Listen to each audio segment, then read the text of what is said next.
কল্যাণ কল্যাণ ডাক পারি, কল্যাণদা গেল কার বাড়ি, আমি এলাম কল্যাণদার বাড়ি, কল্যাণদা নিশ্চয়ই যাবে মামার বাড়ি। কাউকে যদি কেউ সোরের বাচ্চা বলে গালি দেয়, শুনতে খারাপ, ওটা ভালো না, ওটা একদম করবেন না।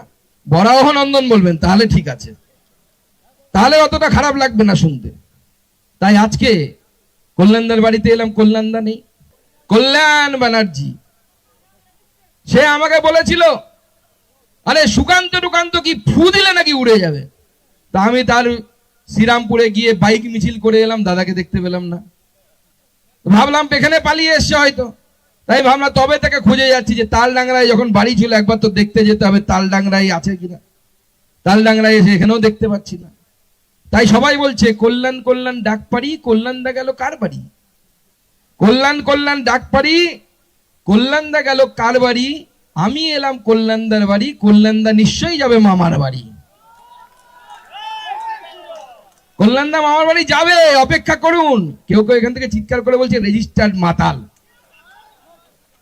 শুনুন ভাই, আমরা সংস্কৃতিবান দল, আমরা মাতাল টাতাল বলবো না, আমরা বলবো মদ্যপান করেন। শুনতে ভালো লাগবে না।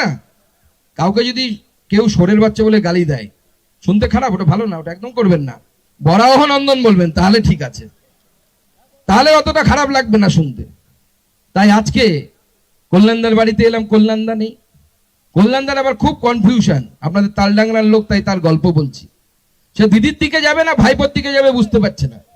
ভাইপোর সাথে একটু জমে না আর কি, দিদির সাথে ভালো জমে। আর ভাইপো তো এখন ভারতীয় জনতা পার্টিকে দেখে একেবারে চার্জ আপ হয়ে গেছে, আর যা ইচ্ছে তাই বলছে।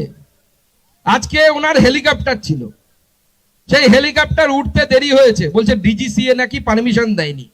ডিজিসিএ মানে হচ্ছে ভারত সরকারের যে সংস্থা, যে কোন ফ্লাইট কোথায় যাবে, হেলিকপ্টার কোথায় যাবে তার পারমিশন দেয়। তা আমি ভাবলাম দিল্লিতে খবর নি, দিল্লিতে খবর নিলাম। দিল্লি বলছে আরে বাবা নতুন হেলিকপ্টার, নতুন হেলিকপ্টারে পারমিশন নিতে গেলে অনেক আগে পারমিশন নিতে হয় এবং তার সমস্ত সুরক্ষা পরীক্ষা হয়। কারণ কালকে যদি অভিষেক বন্দ্যোপাধ্যায় উঠে ওই হেলিকপ্টার যদি ভেঙে পড়ে, তখন তো বলবে মোদি দায়ী। তো পরীক্ষা নিয়ে দেরি হয়েছে। অন্য 3টে হেলিকপ্টারে পারমিশন ছিল, তার মধ্যে একটা নিয়ে উড়েছে। বলছে মোদি নাকি দেয়নি, বিজেপি নাকি দেয়নি।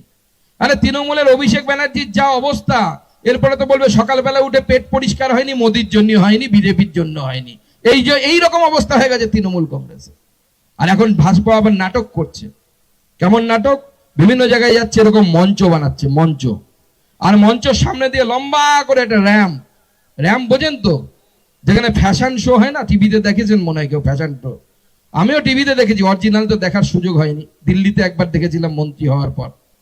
তো তার মধ্যে দিয়ে হাঁটতে হাঁটতে যাচ্ছে, জিম টিম করে বডি বানিয়েছে, জামা পরে একদম হিরোর মতো হাঁটছে।